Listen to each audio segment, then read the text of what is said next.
ਬੋਲਿਓ ਤਦਕ ਹਰਨ ਤਮਾ ਉਰਕੋ। ਰਾਜਾਨ ਰਾਜ ਪਾਨਾਨ ਪਾਨ ਦੇਵਾਨ ਦੇਵ ਹੁਕਮਾ ਮਹਾਨ। ਚਵਰ ਛਤਰ ਤਖਤ ਕੇ ਮਾਲਿਕ ਦਸਾਹੀਂ ਪਾਤਸ਼ਾਹੀਆਂ ਦੇ ਆਤਮਿਕ ਸਰੂਪ। ਹਾਜ਼ਰਾ ਹਜੂਰ ਜਾਰਾ ਹਜੂਰ ਸਰਬ ਕਲਾ ਭਰਪੂਰ ਰੱਬੀ ਜਾਤਾਂ ਦੇ ਸਾਗਰ।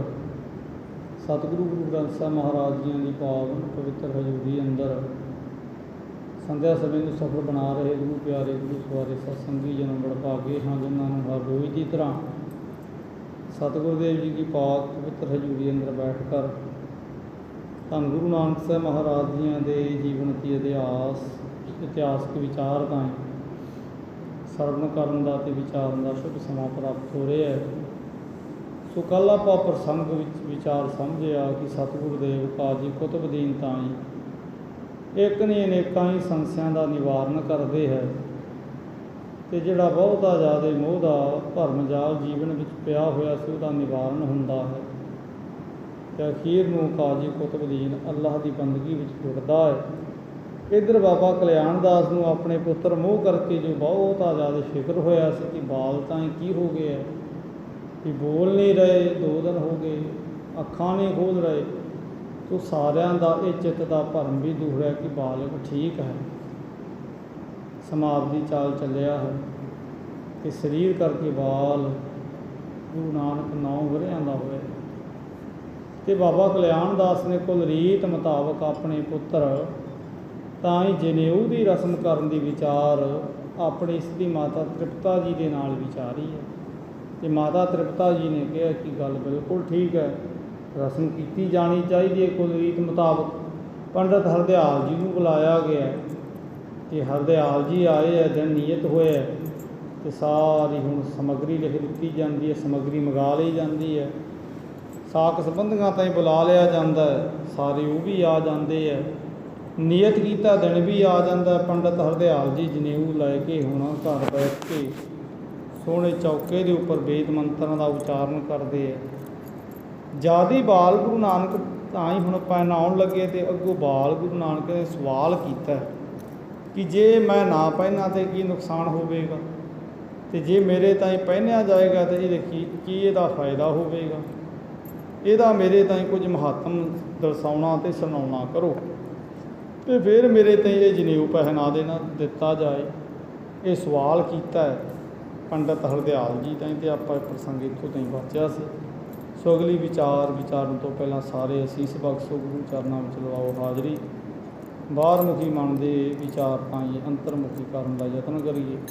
ਪ੍ਰੇਮ ਅਤੇ ਸਤਿਕਾਰ ਸਹਿਤ ਗੁਰੂ ਫਤਿਹ ਪ੍ਰਵਾਨ ਗੁਰੂ ਆਖੋ ਜੀ। ਵਾਹਿਗੁਰੂ ਜੀ ਕਾ ਖਾਲਸਾ, ਵਾਹਿਗੁਰੂ ਜੀ ਕੀ ਫਤਿਹ। ਵਾਹਿਗੁਰੂ ਸਾਹਿਬ ਜੀ ਜਾਨਤ ਜਾਨ ਮਹਾਤਮ ਗੁਰ ਕੋ। ਬੋਲਿਓ ਤਦਕ ਹਰਨ ਤੁਮ ਉਰਕੋ। ਅਤੇ ਪੰਡਤ ਹਰਦਿਆਲ ਜੀ ਬਾਲ ਗੁਰੂ ਨਾਨਕ ਦੇ ਪਹਿਲੇ ਦਿਨ ਤੋਂ ਹੀ ਇਸ ਮਹਾਨ ਮਹੱਤਵ ਦੀ ਵਿਚਾਰ ਨੂੰ ਜਾਣਦੇ ਹੈ ਕਿ ਕੋਈ ਆਮ ਬਾਲਕ ਨਹੀਂ ਹੈ ਜੋ ਸਵਾਲ ਕਰ ਰਹੇ, ਅਤੇ ਚਿੱਤ ਵਿੱਚ ਇਹ ਵਾਚਕੀ ਵੀ ਆਏ ਸੀ ਪੰਡਤ ਹਰਦਿਆਲ ਜੀ ਕੀ ਪਤਾ ਲੱਗ ਜਾਏ ਵੀ ਜਨੇਊ ਦੀ ਰਸਮ ਮੈਂ ਬਹੁਤੇ ਪੁਰਾਣੀਆਂ ਤਾਈਂ ਕੀਤੀ ਹੈ, ਅਤੇ ਮੇਰੇ ਆਪਣੇ ਵੀ ਪਹਿਨਿਆ ਹੋਇਆ, ਵੀ ਇਹ ਕਿਉਂ ਪਹਿਨਿਆ ਜਾਂਦਾ। ਜਿਹਦੇ ਬਾਲ ਗੁਰੂ ਨਾਨਕ ਨੇ ਸਵਾਲ ਕੀਤਾ ਹੈ, ਅਤੇ ਪੰਡਤ ਹਰਦਿਆਲ ਮਾਣੀ ਮਨ ਪ੍ਰਸੰਨ ਹੋਇਆ, ਅਤੇ ਸਮਝਿਆ ਕਿ ਬਾਲਕ ਨੇ ਹੁਣ ਮੇਰੇ ਚਿੱਤ ਦੇ ਵਿੱਚ ਪਏ ਹੋਏ ਇਸ ਭਰਮ ਦੇ ਹਨੇਰੇ ਨੂੰ ਹਰ ਲੈਣ ਵਾਸਤੇ ਸਵਾਲ ਕੀਤਾ ਹੈ ਜੀ।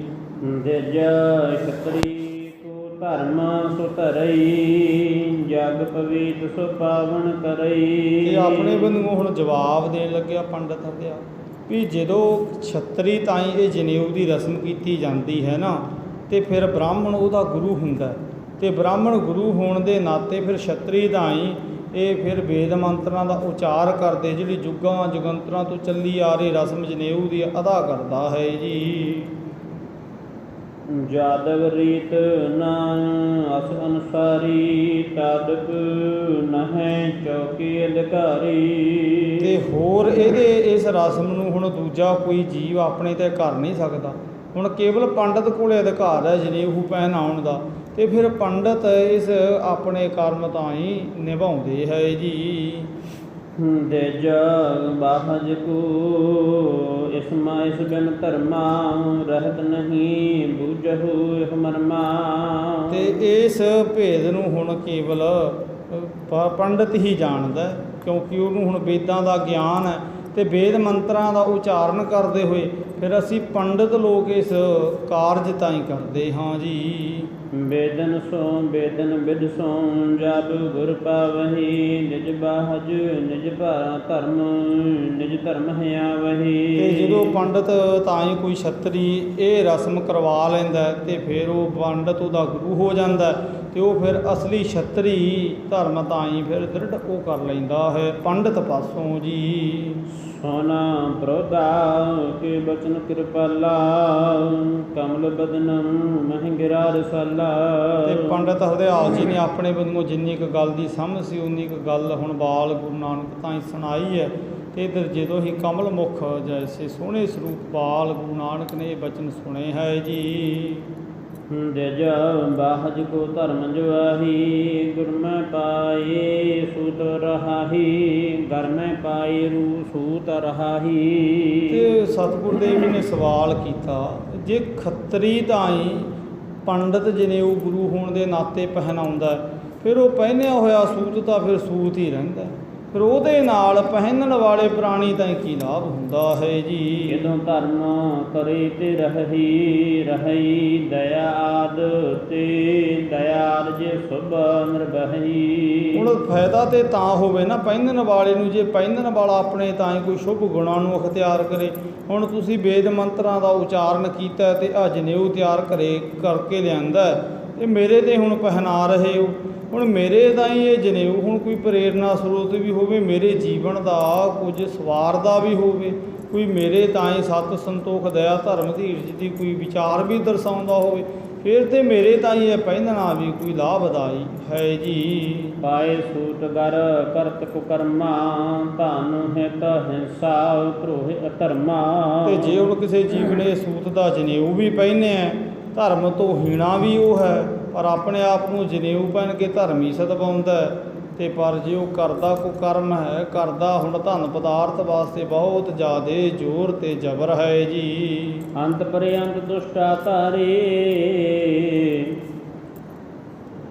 ਝੂਠ ਪਿਛਨਤਾ ਚਿਤ ਹਿਤਿਆ ਹਿਤਕਾਰੀ। ਤੇ ਬਹੁਤ ਜ਼ਿਆਦੇ ਫਿਰ ਵਿਸ਼ਿਆਂ ਤਾਈਂ ਆਪਣੇ ਆਪ ਨੇ ਜਦੋਂ ਕੋਈ ਜੀਵ ਗਲਤਾਨ ਕਰਦਾ ਤੇ ਬਹੁਤ ਜ਼ਿਆਦੇ ਕੁਕਰਮ ਕਰਦਾ ਹੈ ਤੇ ਬਹੁਤ ਜ਼ਿਆਦੇ ਜੀਵਾਂ ਦਾ ਜਦੋਂ ਘਾਤ ਕਰਨ ਤਾਈਂ ਉਤਾਵਲਾ ਰਹਿੰਦਾ ਹੈ ਜੀ। ਜੋ ਖੱਦਰੇ ਦਿਜ ਕਿਤੋਂ ਚੰਡਾਲਾ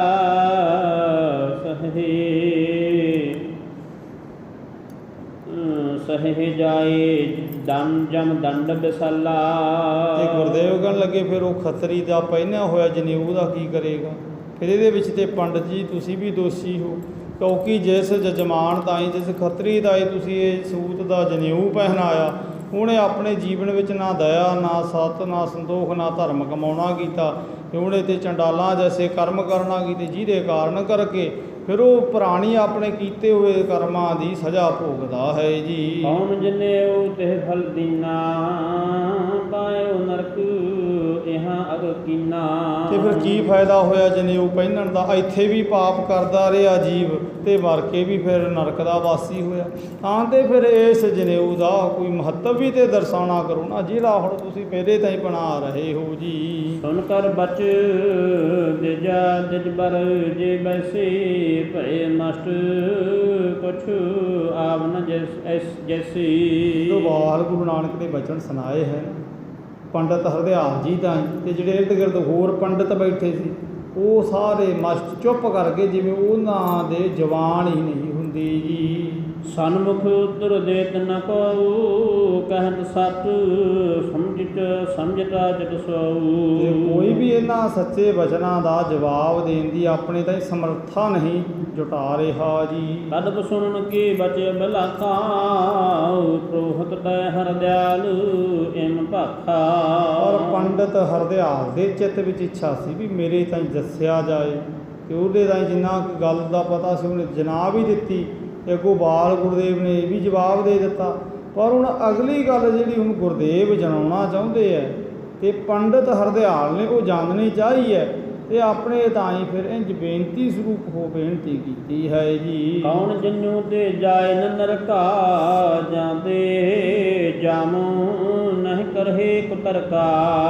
ਤੇ ਬੇਨਤੀ ਕੀਤੀ ਹੈ ਪੰਡਤ ਹਰਦਿਆਲ ਜੀ, ਤੁਸੀਂ ਦੱਸਣਾ ਕਰੋ ਫਿਰ ਉਹ ਕਿਹੜਾ ਜੰਜੂ ਆ ਵੀ ਜਿਹਦੇ ਪਹਿਨਣ ਦੇ ਨਾਲ ਜੀਵ ਤਾਈਂ ਪਾਪ ਕਰਨ ਤੋਂ ਉਹ ਦੂਰ ਹੁੰਦਾ ਤੇ ਜਿਉਂਦੇ ਜੀ ਉਹ ਆਪਣੇ ਤਾਈਂ ਆਨੰਦ ਨੂੰ ਮਾਰਦਾ ਤੇ ਮਰ ਕੇ ਵੀ ਫਿਰ ਭੇਸ ਨੂੰ ਪ੍ਰਾਪਤ ਹੁੰਦਾ ਹੈ ਜੀ। ਸੋ ਨਜਰ ਸੁਨਾ ਦੇਹੁ ਸੁਨਾਈ, ਸੁਨ ਚਾਹਾ ਸਭ ਉਰ ਹਰ ਖਾਈ। ਕਿਰਪਾ ਕਰੋ ਫਿਰ ਆਪਣੇ ਪਵਿੱਤਰ ਮੁਖਾਰਬਿੰਦ ਤੋਂ ਦਰਸਾ ਦੇਣਾ ਕਰੋ ਉਸ ਜਨੇਊ ਦੇ ਬਾਰੇ, ਤੇ ਫਿਰ ਅਸੀਂ ਉਹ ਜਨੇਊ ਪਹਿਨਣ ਦਾ ਤੇ ਪਵਾਉਣ ਦਾ ਆਹਰ ਕਰ ਲਵਾਂਗੇ ਜੀ। ਕਮਲ ਬੰਦਨ ਕਮਲ ਬਦਨ ਮਨ ਬਚਨ ਬਖਾਨੇ, ਜਿਸ ਜੰਜੂ ਤੇ ਜਨ ਸਨਮਾਨੇ।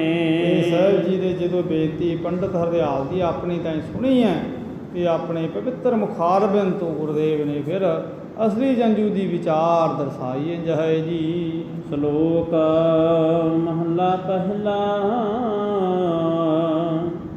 ਦਇਆ ਕਪਾਹ ਸੰਤੋਖ ਸੂਤ, ਜਤ ਗੰਢੀ ਸਤ ਵਟ। ਇਹੋ ਜਨੇਊ ਜੀ ਕਾ ਹੀ ਦਾ ਪੰਡੇ ਘਟ। ਸਾਹਿਬ ਜੀ ਨੇ ਕਿਹਾ ਕਿ ਜੇ ਜਨੇਊ ਪਹਿਨਾਉਣਾ ਹੈ ਤੇ ਦਇਆ ਦੀ ਕਪਾਹ ਦਾ ਹੋਵੇ। ਹੁਣ ਦਇਆ ਦੀ ਕਪਾਹ ਹੋਵੇ ਫਿਰ ਉਹ ਦਇਆ ਦੀ ਕਪਾਹ ਸੰਤੋਖ ਦੇ ਸੂਤ ਦੁਆਰਾ ਕੱਤੀ ਜਾਏ, ਕਿਉਂਕਿ ਪਹਿਲਾਂ ਕਪਾਹ ਹੁੰਦੀ ਹੈ ਫਿਰ ਉਹਦੇ ਤਾਈਂ ਪੀਂਜਿਆ ਜਾਂਦਾ, ਬੜੇ ਵਿਵਾਹ ਕੀਤੇ ਜਾਂਦੇ ਆ, ਫਿਰ ਉਹਦਾ ਸੂਤ ਕੱਤਿਆ ਜਾਂਦਾ। ਗੁਰਦੇਵ ਕਹਿੰਦੇ ਦਇਆ ਦੀ ਕਪਾਹ ਹੋਵੇ, ਸੰਤੋਖ ਦਾ ਸੂਤ ਹੋਵੇ। ਜਦੋਂ ਇਹ ਦੋ ਕਰਮ ਹੋ ਗਏ ਫਿਰ ਉਹਦੇ ਤਾਈਂ ਫਿਰ ਵੱਟ ਹੈ ਜਿਹੜਾ ਸੱਤ ਦਾ ਹੋਵੇ। ਦਇਆ ਕਪਾਹ ਸੰਤੋਖ ਸੂਤ, ਜਤ ਗੰਢੀ ਸੱਤ ਵੱਟ। ਤੇ ਜਤ ਦੀਆਂ ਉਹਦੇ ਤਾਈਂ ਗੰਢਾਂ ਹੋਣ। ਤੇ ਅੱਗੇ ਉਪਦੇਸ਼ ਕੀਤਾ ਇਹੋ ਜਨੇਊ ਜੀ ਕਾ। ਇਹ ਅਸਲ ਵਿੱਚ ਕਹਿੰਦੇ ਜੀਵ ਦੀ ਜੀਵ ਆਤਮਾ ਦਾ ਜਨੇਊ ਹੈ ਹੀ ਤਾਂ ਪਾਂਡੇ ਕਰ। ਜੇ ਤੇਰੇ ਕੋਲੇ ਹੈ ਇਹ ਬਣਿਆ ਹੋਇਆ ਜੰਜੂ ਤੇ ਮੇਰੇ ਤਾਈਂ ਪਹਿਨਾ ਦਿੱਤਾ ਜਾਏ ਜੀ। ਨਾ ਇਹੋ ਟੁੱਟੈ ਨਾ ਮਨ ਲੱਗੈ, ਨਾ ਇਹੋ ਜਲੈ ਨ ਜਾਏ। ਤੇ ਸਾਹਿਬ ਕਹਿਣ ਲੱਗੇ ਦੀ ਵਿਸ਼ੇਸ਼ਤਾ ਵੀ ਹੈ, ਨਾ ਇਹ ਟੁੱਟਦਾ, ਇਹ ਟੁੱਟਦਾ ਵੀ ਨਾ ਮਨ ਲੱਗਾ, ਨਾ ਇਹ ਮੈਲੇ ਹੁੰਦਾ, ਨਾ ਇਹ ਜਲੈ ਨਾ ਜਾਏ, ਨਾ ਹੀ ਜਾਂਦਾ ਤੇ ਨਾ ਹੀ ਇਹ ਸੜਦਾ ਹੈ ਜੀ।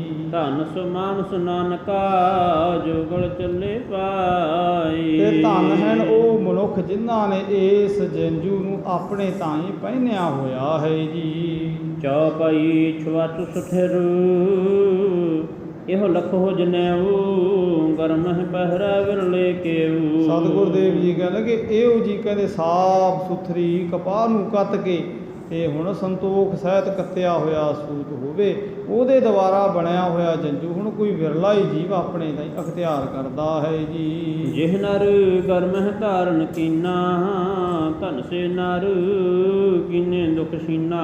ਉਹ ਬਹੁਤ ਵਡਭਾਗੀ ਹੈ ਜਨ ਜਿਨ੍ਹਾਂ ਨੇ ਇਹ ਜੰਜੂ ਆਪਣੇ ਤੇ ਪਹਿਨਿਆ ਹੋਇਆ ਤੇ ਉਹਨਾਂ ਨੇ ਆਪਣੇ ਤਾਈਂ ਫਿਰ ਪਾਪਾਂ ਤੋਂ ਵਰਜ ਲੈਣਾ ਕੀਤਾ ਹੈ ਜੀ। ਲੋਕ ਬਾਹੁਰ ਪਰਲੋਕ ਅਸ਼ੋਕੂ, ਸਨਮਾਨਹਿ ਸਭ ਅੰਤ ਕਾਵਕੂ।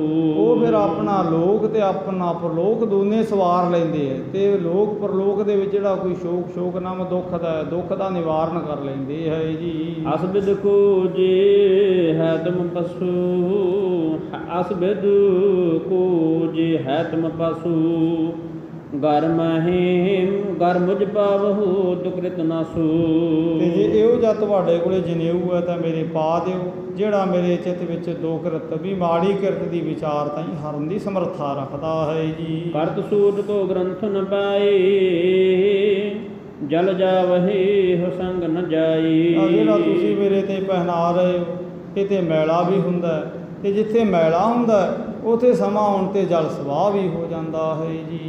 ਜਨ ਕੱਚਾ ਕਾਜ ਸੰਸਾਰੂ, ਲੋਕ ਦਿਖਾਵਾ ਕਰਤ ਗਵਾਰੂ। ਇਹ ਤਾਂ ਹੁਣ ਲੋਕ ਦਿਖਾਵਾ ਹੀ ਹੈ, ਇਹਦਾ ਕੱਚਾ ਕੰਮ ਕੱਚੇ ਲੋਕਾਂ ਦੇ ਦੁਆਰਾ ਹੋ ਰਿਹਾ, ਪਰ ਮੈਂ ਹੁਣ ਪੱਕੇ ਕਰਮ ਕਰਨ ਵਾਲਾ ਇਹ ਕੱਚੇ ਕਰਮ ਤਾਂ ਹੀ ਮਹੱਤਤਾ ਨਹੀਂ ਦਿੰਦਾ ਜੀ। ਸੁਨ ਕਰ ਬਾਚੁ ਹਰਦਿਆਲ ਰਸਾਲਾ, ਪੁਲ ਕਾਬਲ ਤਨ ਹਰਖੂ ਵਿਸਾਲਾ।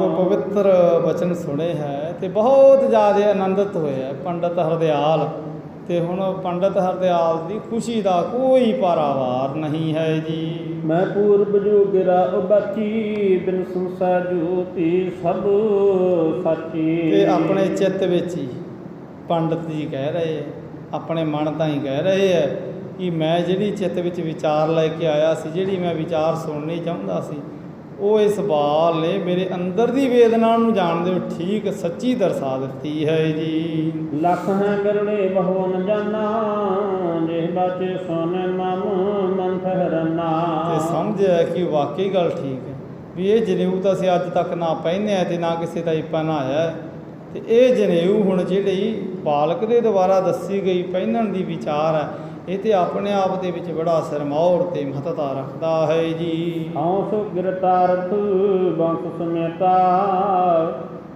ਭਾਜਮ ਜਾਨ ਬ੍ਰਹਮੰਡ ਨਕੇਤਾ। ਤੇ ਸਮਝਿਆ ਕਿ ਮੇਰੇ ਤੇ ਬਹੁਤ ਵੱਡੇ ਭਾਗ ਹੈ, ਮੇਰੇ ਇਕੱਲੇ ਦੇ ਨਹੀਂ, ਮੇਰੇ ਪਰਿਵਾਰ ਦੇ ਵੀ ਮੇਰੇ ਚਿੱਤ ਵਿੱਚ ਜਿਹੜਾ ਬਹੁਤ ਚਿਰ ਦਾ ਭਰਮ ਸੀ ਉਹਦਾ ਨਿਵਾਰਨ ਹੋਇਆ, ਤੇ ਮੇਰੇ ਦਾ ਹੀ ਹੁਣ ਸੱਚ ਦੀ ਜੋ ਸੋਝੀ ਹੋਈ ਹੈ, ਇਕੱਲੀ ਸੱਚ ਦੇ ਨਹੀਂ ਸੱਚੇ ਜੰਜੂ ਦਾ ਵੀ ਜੋ ਗਿਆਨ ਹੋਇਆ ਹੈ ਜੀ। ਅਨੰਦ ਮਗਨ ਮੁਖ ਬੋਲਣਾ ਆਵਾ ਸੁਣਨ ਬਚਨ ਮਨ ਰੁਚ ਪੁਜਾਵਾ। ਤੇ ਹੁਣ ਪੰਡਤ ਹਰਦਿਆਲ ਤਾਂ ਹੀ ਹੁਣ ਹਿੰਮਤ ਨਹੀਂ ਪੈ ਰਹੀ ਕਿ ਅੱਗੇ ਕੁਝ ਬੋਲ ਸਕਣ। ਹੁਣ ਇਤਨੇ ਕੁ ਬਚਨ ਸੁਣਾਏ ਕਿ ਦਇਆ ਕਪਾ ਸੰਤੋਖ ਸੂਤ ਜਤ ਗੰਢੀ ਸਤ ਵਟ ਇਹ ਜਨੇਊ ਜੀ ਕਾਹੀ ਤਾਂ ਪਾਂਡੇ ਕੱਤ ਨਾ ਇਹ ਟੁੱਟੈ ਨਾ ਮਨ ਲੱਗੈ ਨਾ ਇਹੋ ਜਲੈ ਨਾ ਜਾਏ ਧਨ ਸੋ ਮਾਨ ਸਨਾਨ ਕਾ ਜੋ ਗੱਲ ਚੱਲੈ ਪਾਏ।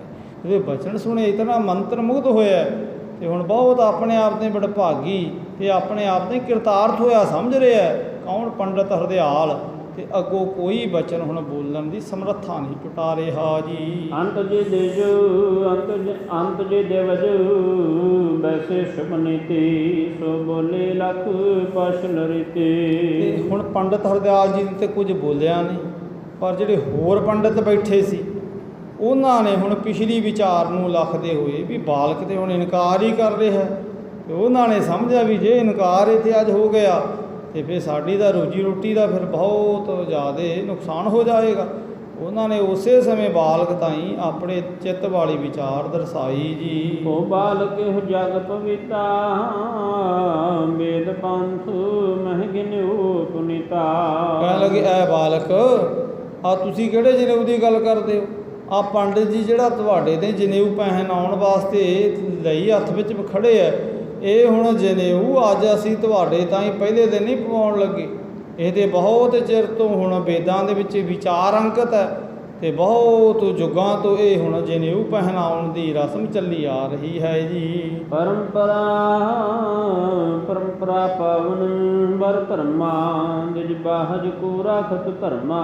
ਤੇ ਇਹ ਪੰਡਤ ਜੀ ਤਾਂ ਹੀ ਅਧਿਕਾਰ ਹੈ ਜਨੇਊ ਪਹਿਨਾਉਣ ਦਾ, ਕਿਉਂਕਿ ਖੱਤਰੀ ਦਾ ਧਰਮ ਗੁਰੂ ਪੰਡਤ ਹੈ, ਤੇ ਪੰਡਤ ਫਿਰ ਆਪਣ ਤੁਹਾਡੇ ਤਾਂ ਹੀ ਇਹ ਧਰਮ ਦੀ ਵਿਚਾਰ ਦੇ ਦ੍ਰਿੜ ਕਰਵਾ ਰਹੇ ਜੰਜੂ ਪਹਿਨਾ ਕੇ। ਤੇ ਇਹ ਗੱਲ ਕੋਈ ਅੱਜ ਨਹੀਂ, ਇਹ ਤੇ ਬਹੁਤ ਚਿਰ ਤੋਂ ਹੀ ਪਰੰਪਰਾ ਚੱਲੀ ਆ ਰਹੀ ਹੈ ਜੀ। ਬ੍ਰਹਮਾਦਿਕ ਤੇ ਚਲਿਆ ਵਾ ਸਨਕ ਸਨੰਦਨ ਸਭ ਪਹਿਰਾਵਾ। ਤੇ ਅੱਗੋਂ ਪੰਡਤ ਕਹਿਣ ਲੱਗੇ ਵੀ ਇਹ ਤੇ ਬਰਮਾ ਤੋਂ ਲੈ ਕੇ ਗੱਲ ਚੱਲੀ ਆ ਰਹੀ ਹੈ। ਹੁਣ ਮੰਨਿਆ ਜਾਂਦਾ ਕਿ ਬਰਮਾ ਨੇ ਸ੍ਰਿਸ਼ਟੀ ਸਾਜੀ ਹੈ, ਤੇ ਅੱਗੋਂ ਕਹਿਣ ਲੱਗੇ ਵੀ ਇਹ ਬਰਮਾ ਤੋਂ ਲੈ ਕੇ ਗੱਲ ਚੱਲੀ ਆ ਰਹੀ ਹੈ, ਤੇ ਬਰਮਾ ਦੇ ਅੱਗੇ 4 ਪੁੱਤਰ ਨੇ ਸਨਕ ਸਨੰਤ ਤੇ ਸਨੰਤ ਕੁਮਾਰ।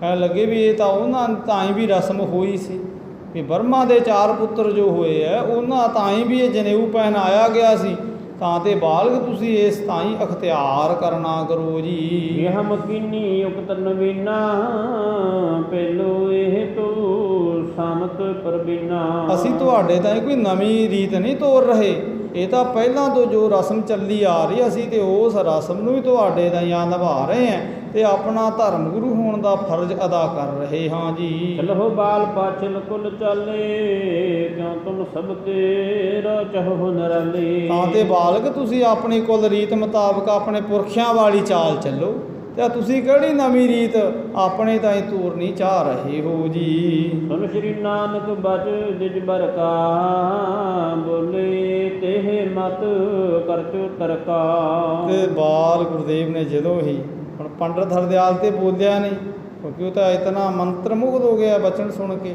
ਹੁਣ ਦੂਸਰਿਆਂ ਨੇ ਜਦੋਂ ਗੱਲ ਆਪਣੇ ਵੱਲੋਂ ਤਰਕ ਦੀ ਕਹੀ ਹੈ, ਤੇ ਬਾਲ ਗੁਰੂ ਨਾਨਕ ਨੇ ਫਿਰ ਬਚੇ ਸ਼ਲੋਕ ਦੇ ਅਗਲੇ ਅੰਕ ਨੂੰ ਇੰਝ ਉਚਾਰਨਾ ਕੀਤਾ ਹੈ ਜੀ। ਸ੍ਰੀ ਮੁਖ ਵਾਕ ਚੌਕੜ ਮੁੱਲ ਅਣਾਇਆ ਬਹਿ ਚੌਕੇ ਪਾਇਆ। ਸਾਹਿਬ ਕਹਿਣ ਲੱਗੇ ਆ 4 ਕੌਡੀਆਂ ਦਾ ਸੂਤ ਹੈ ਜਿਹੜਾ ਤੁਸੀਂ ਲੈ ਕੇ ਆਏ ਤੇ ਆ ਚੌਕੇ ਤੇ ਬੈਠ ਕੇ ਤੁਸੀਂ ਮੇਰੇ ਤਾਂ ਹੁਣ ਪਹਿਨਾ ਰਹੇ ਹੋ ਜੀ। ਸਿੱਖਾਂ ਕੰਨ ਚੜਾਈਆ ਗੁਰੂ ਬ੍ਰਾਹਮਣ ਥਿਆ। ਤੇ ਸ਼ੁਭ ਸਿੱਖਿਆ ਦਾ ਮੰਤਰ ਤੁਸੀਂ ਹੁਣ ਆਪਣੇ ਜਜਮਾਨ ਦੇ ਕੰਨ ਵਿੱਚ ਫੂਕ ਦਿੰਦੇ ਹੋ। ਸਿੱਖਾ ਕੰਨ ਚੜਾਈ ਵੀ ਕੰਨ ਵਿੱਚ ਫੂਕ ਮਾਰ ਦਿੰਦੇ ਹੋ ਤੇ ਆਪਣੇ ਆਪ ਤਾਂ ਹੀ ਫਿਰ ਤੁਸੀਂ ਗੁਰੂ ਖੱਤਰੀ ਦਾ ਜਨਮਦੇ ਹੋ ਜੀ। ਉਹ ਮੋਆ ਉਹ ਝੜ ਪਿਆ ਵੇ ਤੱਗਾ ਗਿਆ।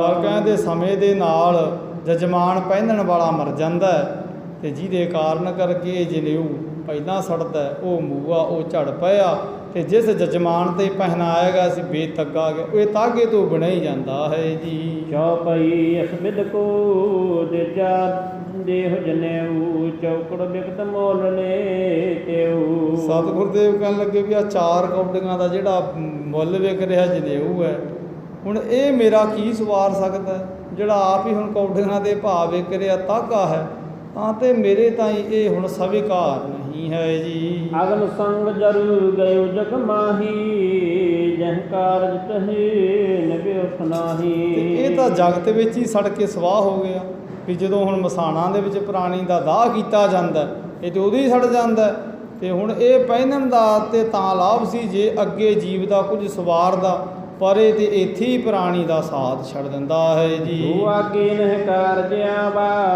ਸੋ ਪਾਇਓ ਜਗ ਕੋ ਦਿਖਰਾਵਾ।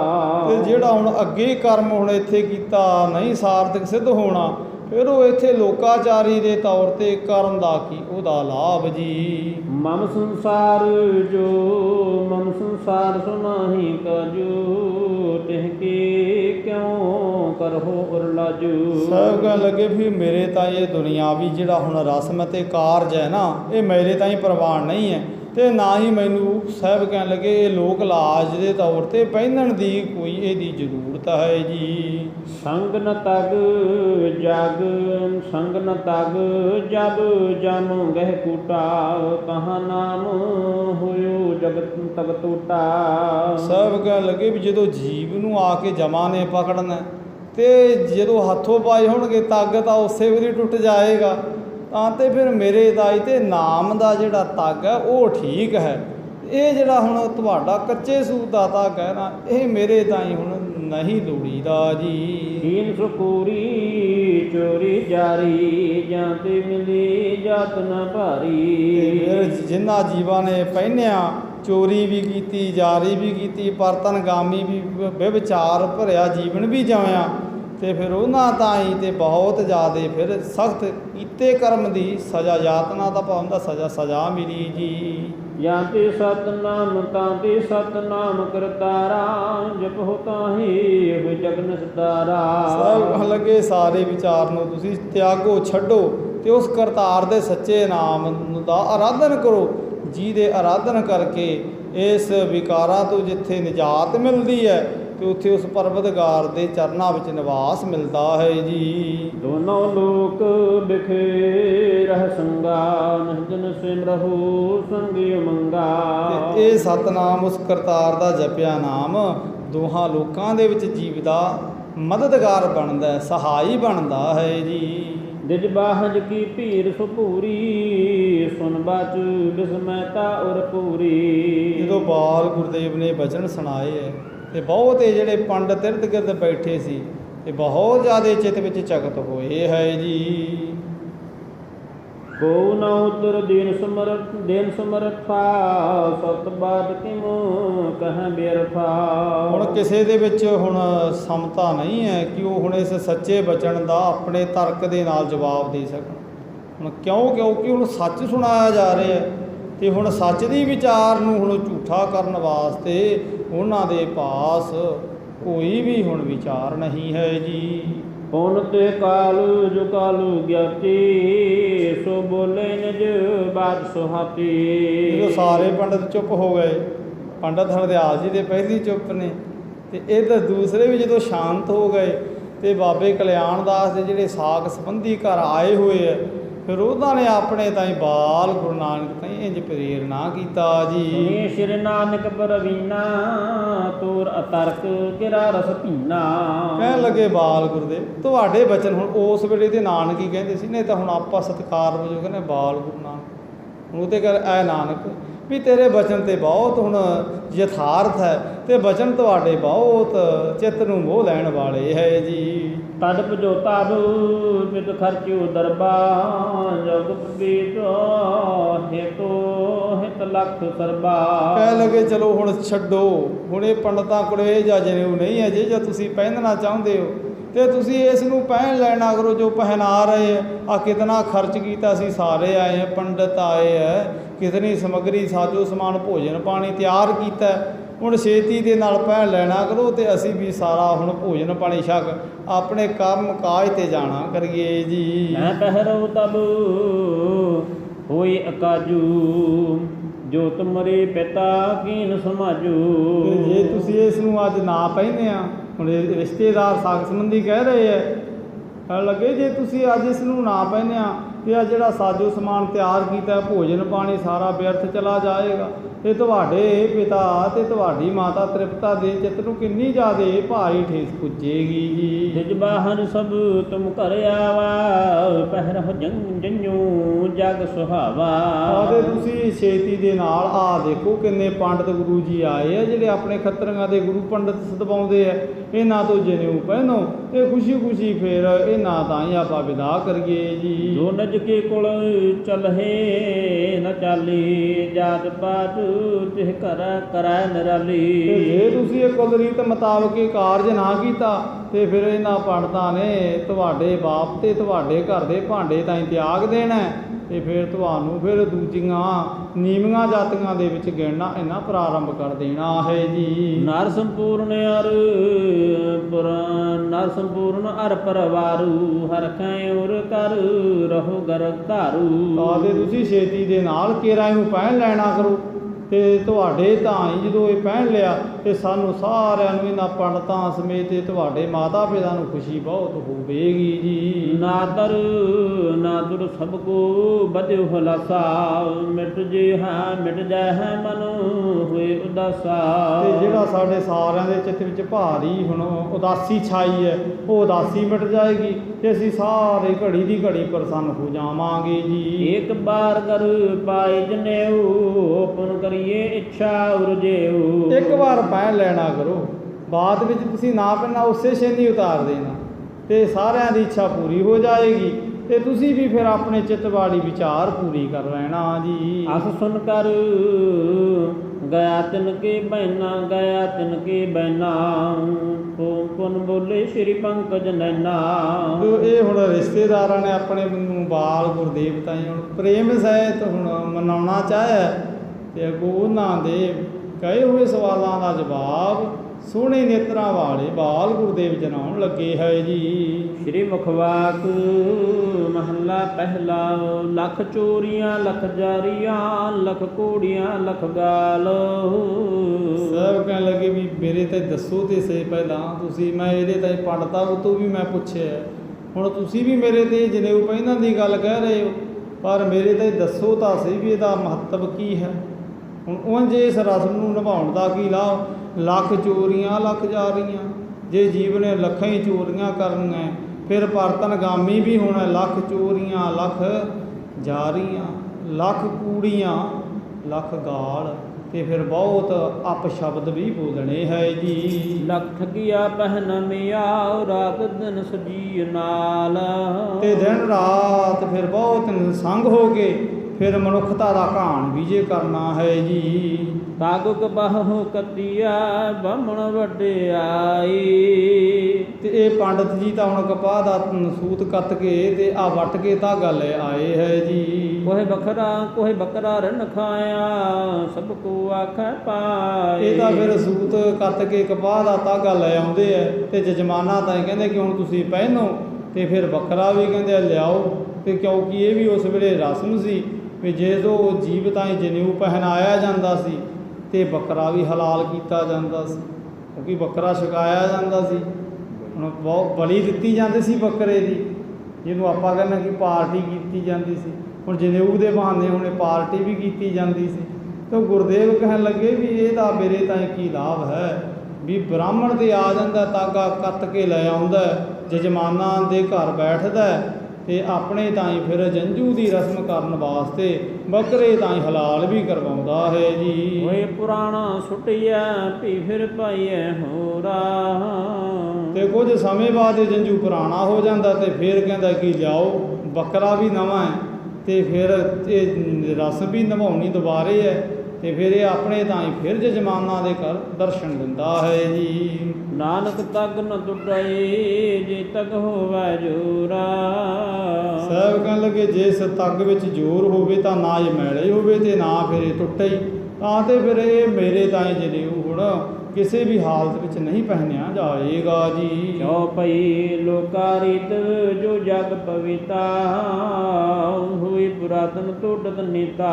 ਸਾਹਿਬ ਕਹਿਣ ਲੱਗੇ ਮੈਂ ਇਸ ਪੁਰਾਣੀ ਚੱਲੀ ਆ ਰਹੀ ਰਸਮ ਨੂੰ ਨੀਤੀ ਨੂੰ ਨਹੀਂ ਅਖਤਿਆਰ ਕਰਾਂਗਾ, ਕਿਉਂਕਿ ਮੇਰੇ ਤਾਈਂ ਲੋਕ ਲੱਜਿਆ ਦੀ ਕੋਈ ਪ੍ਰਵਾਹ ਨਹੀਂ ਹੈ ਜੀ। ਬਹਰ ਬਹਰ ਲੈ ਅਵਰ ਸੁਪਾਵਾ ਜਗ ਮਿਥਿਆ ਤਸ ਬਨਿਓ ਬਨਾਵਾ। ਕਹਿਣ ਲੱਗੇ ਮੈਂ ਇਸ ਮਿਥੇ ਹੋਏ ਸੂਤ ਦੇ ਵਿਚਾਰ ਬਣੇ ਹੋਏ ਜੰਝੂ ਤਾਈਂ ਨਹੀਂ ਪਹਿਨਾਂਗਾ ਤੇ ਨਾ ਹੀ ਮੇਰਾ ਇਹਨਾਂ ਮਿਥੀਆਂ ਤੇ ਕੂੜੀਆਂ ਰਸਮਾਂ ਦੇ ਵਿੱਚ ਕੋਈ ਵਿਸ਼ਵਾਸ ਹੈ ਜੀ। ਜੇਕਰ ਹੋਵਹਿ ਜੋਰ ਜਨੇਊ ਮੁਝਗਾਰ ਦੀਜੈ ਭਗਨੁ ਨ ਜੇਊ। ਮੇਰੇ ਤਾਈਂ ਉਹ ਜਨੇਊ ਪਹਿਨਾਓ ਭਗਣ ਦਾ ਪਾਵੇ ਜਿਹੜਾ ਟੁੱਟੇ ਨਾ, ਉਹ ਜਨੇਊ ਤੇ ਮੈਨੂੰ ਸਵੀਕਾਰ ਹੈ ਵੀ ਜਿਹੜਾ ਟੁੱਟੇ ਨਾ, ਉਹ ਜ਼ੋਰ ਵਾਲਾ ਜਨੇਊ ਤੇ ਮੈਂ ਅਖਤਿਆਰ ਕਰਾਂਗਾ, ਪਰ ਇਹ ਮੈਂ ਨਹੀਂ ਸਵੀਕਾਰਾਂਗਾ ਜੀ। ਮਨ ਕੋ ਬਾਸ਼ਨਾ ਨ ਸਹਿ ਰਾਸ਼ੀ ਜਿਹਤੇ ਪਾਦ ਪ੍ਰਾਪਤ ਅਬਨਾਸ਼ੀ। ਜਨੇਊ ਤਾਂ ਉਹੀ ਪਹਿਨਣਾ ਚਾਹੀਦਾ ਨਾ ਵੀ ਜਿਹਦੇ ਪਹਿਨਣ ਕਰਕੇ ਚਿੱਤ ਵਿਸ਼ੇ ਵਿਕਾਰੀ ਜੀਵਨ ਤੋਂ ਉਪਰਾਮ ਹੋਵੇ ਤੇ ਪਰਮ ਪਦ ਦਾ ਬੋਧ ਕਰਵਾਉਂਦਾ ਹੋਵੇ ਜੀ। ਅਸਬਿਦ ਸ੍ਰੀ ਨਾਨਕ ਗਟਦਾਨੀ ਉਪਦੇਸ਼ਨ ਕੀ ਉਚਰਤ ਬਾਨੀ। ਤੇ ਬਾਲ ਗੁਰਦੇਵ ਹੁਣ ਪਵਿੱਤਰ ਮੁਖਾਰਬਿੰਦ ਤੋਂ ਉਪਦੇਸ਼ ਦਰਸਾ ਰਹੇ ਹੈ ਤੇ ਜੋ ਉਪਦੇਸ਼ ਜਗਤ ਜੀਵਾਂ ਦੇ ਲਈ ਹੁਣ ਮੰਤਰ ਮੁਗਧ ਕਰ ਦੇਣ ਵਾਲਾ ਹੈ ਜੀ। ਬਚਨ ਬੜਤ ਵਿਪਰਨ ਬਰਿਆਏ ਜਗ ਪਬੀਤਾ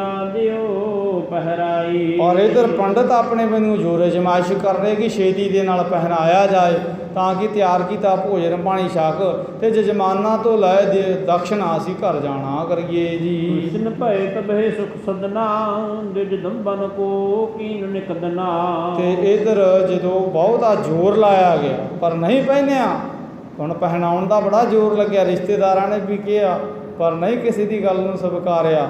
ਤੇ ਇਧਰ ਪੰਡਤਾਂ ਦਾ ਜਿਹੜਾ ਬਹੁਤ ਚਿਰ ਤੋਂ ਚੱਲਿਆ ਆ ਰਿਹਾ ਪਾਖੰਡ ਸੀ, ਦੰਭ ਦਾ ਭਾਵ ਸੀ ਪਖੰਡ, ਉਸ ਪਖੰਡ ਦੀ ਵਿਚਾਰ ਨੂੰ ਹੁਣ ਉਹਦੇ ਭਾਜ ਨੂੰ ਉਘੇੜ ਦਿੱਤਾ ਹੈ ਤੇ ਬਹੁਤ ਜ਼ਿਆਦੇ ਪੰਡਤ ਚੁੱਪ ਬੈਠੇ ਹੈ ਜੀ। ਤੇਸ਼ਨ ਹਰ ਖੂਰ ਪਰਵਾਰੂ ਸਭ ਕੇ ਮਨ ਤੇ ਮਿਟਾ ਖੰਭਾਰੂ। ਤੇ ਬਹੁਤ ਜ਼ਿਆਦੇ ਪਰਿਵਾਰ ਦੇ ਜੀ ਪ੍ਰਸੰਨ ਹੋਏ ਹੈ ਕਿ ਸਾਡੇ ਬਾਲਕ ਨੇ ਤੇ ਬੜੀ ਦ੍ਰਿੜਤਾ ਸਹਿਤ ਆਪਣੀ ਜ਼ੁਬਾਨ ਤੋਂ ਕਹੇ ਹੋਏ ਬਚਨਾਂ ਤੇ ਹੁਣ ਡਟ ਜਾਣਾ ਕੀਤਾ ਹੈ ਜੀ। ਬਚਨ ਸੁਣਨ ਕੀ ਦਿਜ ਹਰ ਦਿਆਲੋ ਬੜ ਲਾਲਸ ਬੋਲਿਓ ਤਿਹ ਕਾਲੋ। ਤੇ ਬਚਨ ਸੁਣਨ ਦੀ ਬਹੁਤ ਇੱਛਾ ਜਾਗਰਤ ਹੋਈ ਪੰਡਤ ਹਰਦਿਆਲ ਦੇ ਚਿੱਤ ਵਿੱਚ ਤੇ ਉਹਨਾਂ ਨੇ ਉਸੇ ਸਨ ਬਾਬਾ ਕਲਿਆਣ ਦਾਸ ਤਾਈਂ ਬੇਨਤੀ ਕੀਤੀ ਜੀ। ਉੱਚ ਕਰਮ ਤੇ ਗਿਰਾਉ ਬਾਚੇ ਹਿਰਦੇ ਸ਼ੁੱਧ ਕੋ ਇਹ ਸਭ ਸਾਚੀ। ਕਹਿਣ ਲੱਗੇ ਕਲਿਆਣ ਦਾਸ ਬਾਬਾ ਕਾਲੂ ਜੀ ਸੰਸਾ ਨਾ ਕਰੋ ਪਟਵਾਰੀ ਜੀ, ਤੁਹਾਡੇ ਪੁੱਤਰ ਨੇ ਬਚਨ ਤਾਂ ਯਥਾਰਥ ਹੀ ਗਏ, ਸੰਸੇ ਦੀ ਗੱਲ ਨਹੀਂ ਹੈ, ਫਿਕਰ ਦੀ ਗੱਲ ਨਹੀਂ ਹੈ,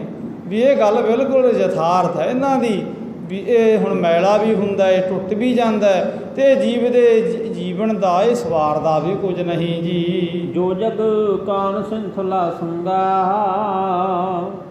ਵਰਨ ਧਰਨ ਕਰ ਸਕੈ ਨ ਭੰਗਾ। ਕਹਿਣ ਲੱਗੇ ਵੀ ਇਹ ਤਾਂ ਹੁਣ ਵਰਨ ਵੰਡ ਦੇ ਅਨੁਸਾਰ ਇਹ ਤਾਂ ਹੁਣ ਪਹਿਨਾਇਆ ਜਾਂਦਾ ਤੇ ਇਹ ਹੁਣ ਜੀਵ ਦੇ ਜੀਵਨ ਦਾ ਤੇ ਕੁਝ ਸਵਾਰਦਾ ਨਹੀਂ, ਤਾਂ ਤੇ ਇਹ ਤਾਂ ਸਮਝੋ ਵੀ ਇੱਕ ਸੰਗਲੀ ਹੈ ਜਿਹੜਾ ਅਸੀਂ ਪੰਡਤ ਲੋਕ ਜਜਮਾਨਾਂ ਦੇ ਗਾਲਾ ਪਾ ਦਿੰਦੇ ਹਾਂ ਜੀ। ਪੁਨ ਨਿਜ ਮਤ ਕੋ ਜਗ ਪਵਿਤਾ ਉਚਰਹੁ ਬਚਨ ਜੋ ਹੋਤ ਪੁਨੀਤਾ। ਤੇ ਆਪਣੇ ਵੱਲੋਂ ਬੇਨਤੀ ਕੀਤੀ ਹੈ ਬਾਲ ਗੁਰੂ ਨਾਨਕ ਦੇ ਤਾਈਂ ਕਿਸ ਨੇ ਪੰਡਤ ਹਰਦਿਆਲ ਨੇ ਕਿਰਪਾ ਕਰੋ। ਹੁਣ ਇਹਦਾ ਤੇ ਖੰਡਨ ਕਰ ਦਿੱਤਾ ਸਾਡੇ ਵਾਲੇ ਜੰਝੂ ਦਾ, ਪਰ ਹੁਣ ਆਪ ਨੇ ਜਿਹੜਾ ਦੱਸਿਆ ਉਹਨੂੰ ਹੁਣ ਅਸੀਂ ਕਿਵੇਂ ਅਖਤਿਆਰ ਕਰਨਾ, ਕਿਵੇਂ ਪਹਿਨਣਾ, ਉਹ ਵੀ ਕਿਰਪਾ ਕਰਕੇ ਪਵਿੱਤਰ ਮੁਖ ਤੋਂ ਹੁਣ ਉਚਾਰ ਦੱਸਣਾ ਕਰੋ ਜੀ। ਸੁਨਹਿ ਸਭਨ ਸੁਨਹਿ ਸਭੇ ਨਿਜ ਬਾਹਰ ਗਿਆਤੇ, ਜੋ ਅਤੋਡਾ ਰਹਿ ਸਦਾ ਸੰਗਾਤੇ। ਕਿਰਪਾ ਕਰੋ ਹੁਣ ਸਾਰਿਆਂ ਤਾਈਂ ਦੱਸਣਾ ਕਰੋ। ਹੁਣ ਜਿਹੜੇ ਅਸੀਂ ਅਣਜਾਣਪਣੇ ਦੇ ਵਿੱਚ ਪੰਡਤ ਇੰਨੇ ਸਾਲਾਂ ਤੋਂ ਇਹ ਰਸਮ ਨਿਭਾਉਂਦੇ ਆ ਰਹੇ ਹਾਂ, ਪਰ ਪਤਾ ਨਹੀਂ ਵੀ ਇਹਦਾ ਹੁਣ ਸਾਰਥਕ ਲਾਭ ਕੀ ਹੈ। ਹੁਣ ਕਿਰਪਾ ਕਰਕੇ ਦੱਸਣਾ ਕਰੋ ਤੇ ਸਾਡੇ ਚਿੱਤ ਦੇ ਭਰਮ ਦਾ ਨਿਵਾਰਨ ਕਰੋ ਜੀ। ਸੁਣਤ ਸਰੋਣਿਆ ਬਿੰਦ ਬਿਲੋਚਨਾ, ਬੋਲੇ ਬਾਣੀ ਬੰਦ ਬਿਮੋਚਨਾ। ਤੇ ਸਾਹਿਬ ਜੀ ਨੇ ਫੇਰ ਚਿੱਤ ਤਾਈਂ ਧੀਰਜ ਦੇਣ ਵਾਲੇ ਜੀਵਨ ਨੂੰ ਆਨੰਦਿਤ ਕਰ ਦੇਣ ਵਾਲੇ ਬੋਲ ਦਰਸਾਏ ਹੈ ਜੀ। ਸ੍ਰੀ ਮੁਖਵਾਕ ਮਹੱਲਾ ਪਹਿਲਾ, ਨਾਇ ਮੰਨਿਆ ਪਦ ਉਪਜਾਇ, ਸਾਲਾਹੀ ਸਜ ਸੂਤਾ। ਸਾਹਿਬ ਕਹਿਣ ਲੱਗੇ ਜੇ ਪੱਤ ਰੱਖਣੀ ਹੈ ਨਾ ਇੱਥੇ ਤੇ ਉੱਥੇ, ਤਾਂ ਕਹਿਣ ਲੱਗੇ ਫਿਰ ਸੱਚ ਦੇ ਸੂਤ ਦਾ ਜਨੇਊ ਪਹਿਨਿਆ ਜਾਏ। ਕਿਹੜਾ ਪਹਿਨਿਆ ਜਾਏ? ਨਾ ਹੀ ਮੰਨੀਏ, ਨਾਮ ਨੂੰ ਮੰਨਿਆ ਜਾਏ। ਨਾ ਹੀ ਮੰਨੀਏ ਪੱਤ ਉਪਜੈ। ਉਪਜੈ ਦਾ ਭਾਵ ਹੈ ਵੀ ਪੱਤ ਬਚਦੀ ਹੈ ਜੇ ਪਰਮੇਸ਼ਵਰ ਦੇ ਨਾਮ ਤਾਈਂ ਆਰਾਧਿਆ ਜਾਏ, ਜੇ ਪਰਮੇਸ਼ਵਰ ਦੇ ਨਾਮ ਦੀ ਕਾਰ ਕੀਤੀ ਜਾਏ ਜੀ। ਦਰਦ ਹੈ ਅੰਦਰ ਪਾਈਐ, ਤਗਨ ਟੁੱਟ ਸਪੋਤਾ। ਤੇ ਇਹ ਤੱਗ ਇਹ ਪਹਿਨਿਆ ਹੋਇਆ ਫਿਰ ਪਰਮੇਸ਼ਵਰ ਦੀ ਸਿਫਤ ਸਲਾਹ ਦਾ ਜਿਹੜਾ ਤਾਗਾ ਹੈ, ਇਹ ਫਿਰ ਜੀਵ ਦੇ ਨਾਲ ਉਹ ਸੱਚੀ ਦਰਗਾਹ ਦੇ ਵਿੱਚ ਵੀ ਨਿਭਦਾ।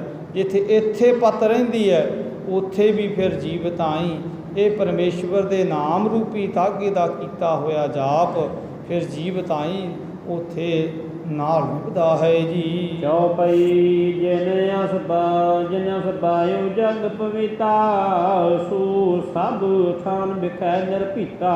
ਸਾਹਿਬ ਕਹਿਣ ਲੱਗੇ ਜਿਨ੍ਹਾਂ ਜੀਵਾਂ ਨੇ ਇਹ ਜੰਜੂ ਪਹਿਨਿਆ ਉਹ ਫਿਰ ਸਾਰੇ ਥਾਵਾਂ ਤੇ ਇੱਥੇ ਲੋਕ ਵਿੱਚ ਵੀ ਤੇ ਪਰਲੋਕ ਵਿੱਚ ਹੀ ਭੈ ਪੀਤਾ, ਭੈ ਤੋਂ ਰਹਿਤ ਰਹਿੰਦੇ ਹੈ। ਭੈ ਦਾ ਭਾਵ ਹੈ ਡਰ। ਉਹਨਾਂ ਤਾਈਂ ਕਿਸੇ ਪ੍ਰਕਾਰ ਦਾ ਡਰ ਨਹੀਂ, ਕਿਉਂਕਿ ਪਰਮੇਸ਼ਵਰ ਦਾ ਜਿਹੜਾ ਨਾਮ ਹੈ ਉਹ ਭੈ ਤੋਂ ਮੁਕਤ ਕਰ ਦੇਣ ਵਾਲਾ ਹੈ। ਇਸੇ ਦਾ ਹੀ ਸਾਹਿਬ ਜੀ ਨੇ ਬਚਨ ਕੀਤੇ, ਭੈ ਕਾਹੂ ਕੋ ਦੇਤ ਨਾ ਨੈ ਭੈ ਮਾਨਤਾ। ਪਰ ਕੌਣ ਨਹੀਂ ਕਿਸੇ ਤਾਈਂ ਭੈ ਦਿੰਦਾ? ਜੋ ਨਾਮੀ ਹੈ। ਤੋ ਜੋ ਨਾਮੀ ਹੈ ਉਹ ਨਾ ਭੈ ਅਖਤਿਆਰ ਕਰਦਾ ਤੇ ਨਾ ਕਿਸੇ ਤਾਈਂ ਭੈ ਦਿੰਦਾ। ਤੇ ਇੱਥੇ ਸਾਹਿਬ ਕਹਿਣ ਲੱਗੇ ਉਹਨਾਂ ਤਾਈਂ ਫਿਰ ਨਾ ਲੋਕ ਵਿੱਚ ਕੋਈ ਡਰ ਹੈ ਤੇ ਨਾ ਉਸ ਪਰਲੋਕ ਤਾਈਂ ਜੀ। ਜਹਾਂ ਜਾਏ ਜਿਹ ਅਦਰ ਪਾਵਾ, ਸੁਧ ਸੁਭਾ ਸੰਜੋਤ ਜਸ ਪੁਛਾਵਾ। ਤੇ ਫਿਰ ਉਹ ਜੀਵ ਇਸ ਜਨੇਊ ਨੂੰ ਪਹਿਨਣ ਵਾਲਾ ਜਿੱਥੇ ਵੀ ਜਾਂਦਾ ਉੱਥੇ ਸ਼ੋਭਾ ਪਾਉਂਦਾ, ਉਹਦਾ ਸਨਮਾਨ ਹੁੰਦਾ, ਉਹਦੀ ਵਡਿਆਈ ਹੁੰਦੀ ਹੈ ਜੀ। ਭਗਨ ਹੋਏ ਨਾ ਸੰਗ ਰਹਿਸੋ, ਭਾਗ ਜਗੇ ਤੇ ਪਹਿਰਹ ਕੋ। ਪਰ ਇਹ ਕਹਿਣ ਲੱਗੇ ਪਹਿਨਿਆ ਹੋਇਆ ਕਹਿੰਦੇ ਟੁੱਟਦਾ ਵੀ ਨਹੀਂ, ਇਹ ਜੀਵ ਦੇ ਨਾਲ ਨਿਭਦਾ ਅਖੀਰ ਤੱਕ। ਤੇ ਪਰ ਕਹਿੰਦੇ ਪਹਿਣ ਦਾ ਕੌਣ? ਜਿਹਦੇ ਕਿਸੇ ਦੇ ਪੂਰਵ ਦੇ ਬਹੁਤ ਕੀਤੇ ਸ਼ੁਭ ਭਾਗ ਜਾਗਣ ਜੀ। ਕਾਮ ਕ੍ਰੋਧ ਮਨ ਕੀਨ ਮਲੀਨਾ, ਸਿਮਰ ਨਾਮ ਕੋ ਜਿਨ ਸੁਚ ਕੀਨਾ। ਤੇ ਹੁਣ ਤੇ ਕਹਿਣ ਲੱਗੇ ਹੁਣ ਜਿਸ ਜਜਮਾਨ ਦਾ ਇਹ ਪੰਡਤ ਜੀ ਤੁਸੀਂ ਇਹ ਪਹਿਨਾਉਂਦੇ ਹੋ, ਹੁਣ ਤੁਸੀਂ ਤੇ ਬਾਹਰੀ ਰਸਮ ਕਰਕੇ ਚਲੇ ਜਾਂਦੇ ਹੋ, ਪਰ ਕਹਿਣ ਲੱਗੇ ਉਹ ਜਜਮਾਨ ਦਾ ਤਾਂ ਅੰਤःਕਰਨ ਮੈਲਾ ਪਿਆ, ਕਾਮ ਕਰਕੇ, ਕ੍ਰੋਧ ਕਰਕੇ, ਮੋਹ ਕਰਕੇ। ਪਰ ਜਦੋਂ ਕਹਿੰਦੇ ਨਾਮ ਦਾ ਆਰਾਧਨ ਕੀਤਾ ਜਾਂਦਾ ਤੇ ਅੰਦਰ ਪਈ ਇਹ ਵਿਕਾਰਾਂ ਦੀ ਮੈਲ ਦਾ ਨਿਵਾਰਨ ਹੁੰਦਾ ਹੈ ਜੀ। ਤਿਨ ਹੈ ਉਚਤਾ ਇਹੋ ਜਗ ਪਵਿਤਾ, ਲੋਕ ਕਾਨ ਤੇ ਸੋ ਵਿਪਰੀਤਾ। ਪਰ ਕਹਿਣ ਲੱਗੇ ਇਹ ਹੁਣ ਤੁਹਾਡੇ ਵਾਂਗੂ ਆਮ ਨਹੀਂ ਕਿਸੇ ਦੇ ਹੁਣ ਕੋਈ ਪਹਿਨ ਸਕਦਾ ਇਹਨੂੰ। ਇਹ ਹੁਣ ਲੋਕ ਲੱਜਿਆ ਦੀ ਵਿਚਾਰ ਨੂੰ ਤਿਆਗ ਕੇ ਪਹਿਨਣਾ ਪੈਂਦਾ ਹੈ ਜੀ। ਸੁਣ ਹਰ ਦਿਆਲ ਸੁ ਅਸ ਉਪਦੇਸ਼ਾ, ਹਿਰਦੇ ਧਾਰ ਲਖ ਜਗ ਸਗਤੇਸ਼ਾ।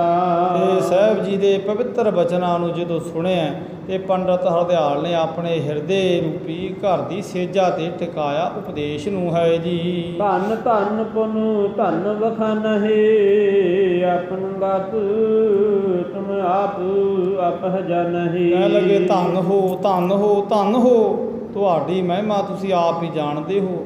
ਅਸੀਂ ਅਲਪੱਗ ਤੁਹਾਡੀ ਮਹਾਨ ਵਿਚਿੱਤਰ ਮਹਿਮਾ ਨੂੰ ਕੀ ਜਾਣ ਸਕਦੇ ਹਾਂ ਜੀ। ਅਵਰ ਨ ਕਾਹੂ ਮਹਿਮਾ ਜਾਨੀ, ਇਕ ਪ੍ਰੋਹਤ ਪਾਹੂ ਭਾਹਤ ਅਭਿਮਾਨੀ। ਬਸ ਇੱਕ ਪੰਡਤ ਹਰਦਿਆਲ ਨੇ ਮਹਾਨ ਮਹਿਮਾ ਨੂੰ ਜਾਣਿਆ, ਦੂਜੇ ਤਾਂ ਸਾਰੇ ਪੰਡਤ ਹੋਣ ਦੇ ਹੰਕਾਰ ਵਿੱਚ ਹੀ ਬੈਠੇ ਰਹੇ ਜੀ। ਜਿਹ ਪਰ ਕਰਹਿ ਹੀਰ ਕਰ ਕਰਨਾ, ਕਾਹੂ ਕੋ ਹਰਹਿ ਭਵ ਮਰਨਾ। ਹੁਣ ਦੂਜੇ ਜਾਣ ਵੀ ਕੀ ਸਕਦੇ ਸੀ, ਕਿਉਂਕਿ ਉਹਨਾਂ ਦੇ ਗੁਰੂਦੇਵ ਦੀ ਕਿਰਪਾ ਹੀ ਨਹੀਂ ਸੀ।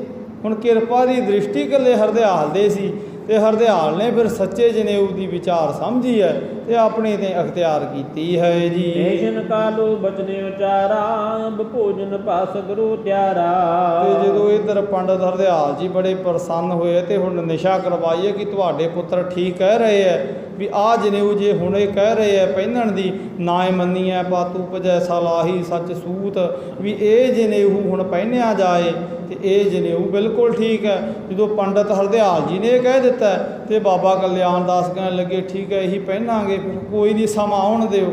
ਤੇ ਫਿਰ ਭੋਜਨ ਪਾਣੀ ਤਿਆਰ ਤੇ ਛਕ ਲੈਣਾ ਆਓ ਕਰੋ ਜੀ। ਦਿਲ ਜੋ ਉਠੋ ਭਾਂਤ ਬਸਾਵਹੁ, ਦਿਲ ਜੋ ਉਠੋ ਭਾਂਤ ਬਸਾਵਹੁ, ਤਜ ਬਿਲੰਬ ਨਿਜ ਭੋਜਨ ਖਾਵਹੁ। ਤੇ ਪੰਡਤ ਹਰਦਿਆਲ ਜੀ ਦੇ ਤਾਂ ਜਦੋਂ ਇਹ ਹੁਕਮ ਹੋਇਆ ਤੇ ਛੇਤੀ ਦੇ ਨਾਲ ਬਾਬੇ ਕਲਿਆਣ ਦਾਸ ਨੇ ਬੇਨਤੀ ਕਿ ਪੰਡਤ ਜੀ ਉਹ ਛੇਤੀ ਉੱਠੋ, ਆਓ ਪੰਗਤਾਂ ਬਿਠਾਓ ਤੇ ਭੋਜਨ ਛਕਣਾ ਕਰੋ ਤੇ ਦਕਸ਼ਨਾ ਲੈ ਘਰ ਨੂੰ ਚਾਲਾ ਪਾਉਣਾ ਕਰੋ ਜੀ। ਸੁਨ ਸਭ ਦਿਜ ਉਠ ਚੀਰ ਉਤਾਰੇ, ਕਰ ਪੰਕਤ ਬੈਸੇ ਇਹ ਸਾਰੇ। ਤੇ ਪੰਡਤ ਛੇਤੀ ਦੇ ਨਾਲ ਖੜੇ ਹੋਇਆ ਕਿਉਂਕਿ ਭੋਜਨ ਛਕਣ ਦਾ ਟਾਈਮ ਵੀ ਅੱਜ ਉੱਥੋਂ ਦੀ ਲੰਘ ਗਿਆ ਸੀ ਤੇ ਦੇਖਦੇ ਹੀ ਦੇਖਦੇ ਅੱਖ ਦੇ ਫੋਰ ਨਾਲ ਪੰਗਤਾਂ ਲਾਈਆਂ ਹੈ ਜੀ। ਛਤਰੇ ਸਭ ਬੁਲਾਈ ਨਿਜ ਗਿਆਤੇ, ਬਨ ਬੈਠੇ ਸੋ ਭਾਂਤ ਸੁਹਾਤੇ ਭਾਂਤ ਸੁਹਾਤੇ। ਤੇ ਦੂਜੇ ਪਾਸੇ ਜਿਹੜੇ ਆਏ ਹੁਣ ਸੱਦਾ ਪੱਤਰ ਤੇ ਜਿਹੜੇ ਸੱਜਣ ਮਿੱਤਰ ਹੈ ਪਰਿਵਾਰ ਦੇ ਹੁਣ ਰਿਸ਼ਤੇਦਾਰ ਹੈ ਉਹਨਾਂ ਦੀ ਪੰਗਤ ਲਾਈ ਹੈ,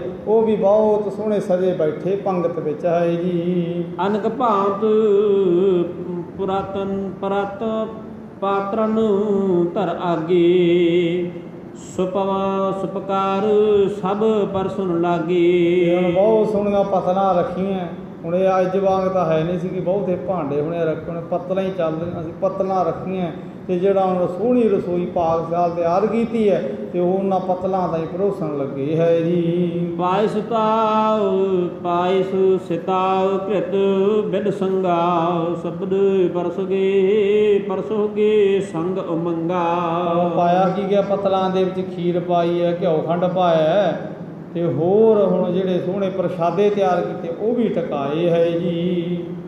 ਸੂਖਮ ਉਦਨਾ ਬਰੇ ਪਕੌਰੇ, ਮਰਚ ਧਨੀਏ ਸੋ ਦਦ ਮਹਿ ਬੋਰੇ। ਦਾਲ ਸਬਜ਼ੀ ਬਣਾਈ ਹੈ ਹੁਣ ਬੜੇ ਪਕੌੜਿਆਂ ਦੀ, ਉਹ ਵੀ ਪਰੋਸ ਦਿੱਤੀ ਹੈ ਤੇ ਧਨੀਆ ਮਿਰਚਾਂ ਪਾ ਕੇ ਹੁਣ ਬੂੰਦੀ ਤਿਆਰ ਕੀਤੀ ਹੈ, ਉਹ ਵੀ ਹੁਣ ਇਹਨਾਂ ਪਤਲਾਂ ਤਾਈਂ ਆਏ ਸਾਰੇ ਸੰਬੰਧੀਆਂ ਤੇ ਪੰਡਤਾਂ ਤਾਈਂ ਪਰੋਸੀ ਹੈ ਜੀ। ਸੂਪ ਬਨੀ ਬਰੇ ਅਨਕ ਪ੍ਰਕਾਰਾ, ਖਾਨਪੁਰਾ ਹਰ ਨਾਮ ਉਚਾਰਾ। ਜਦੋਂ ਸਾਰਿਆਂ ਤਾਈਂ ਹੁਣ ਭਾਂਡਿਆਂ ਦੇ ਵਿੱਚ ਭੋਜਨ ਪਰੋਸ ਪਤਲਾਂ ਤਾਈਂ ਦਿੱਤਾ ਜਾਏ ਤੇ ਸਾਰਿਆਂ ਨੇ ਫਿਰ ਹਰੀ ਮੰਤਰ ਉਚਾਰਿਆ, ਪੰਡਤਾਂ ਨੇ ਤੇ ਭੋਜਨ ਛਕਣ ਲੱਗੇ ਹੈ ਜੀ। ਸਵਾਦ ਸੰਗ ਸਭ ਉਚਵਨ ਕੀਨੋ, ਪੁਨ ਪਰਵਾਰੇ ਪੋਨਾ ਪਨਵਾਰੇ ਕੀਨ ਕਬੀਨੋ। ਬਹੁਤ ਛਕਿਆ ਹੈ ਰੱਜ ਕੇ ਸਾਰਿਆਂ ਨੇ ਭੋਜਨ, ਕਿਉਂਕਿ ਪਟਵਾਰੀ ਜੀ ਦੇ ਘਰ ਦਾ ਭੋਜਨ ਸੀ, ਕਿਹੜਾ ਕਿਸੇ ਆਮ ਬੰਦੇ ਦੇ ਘਰ ਦਾ ਸੀ।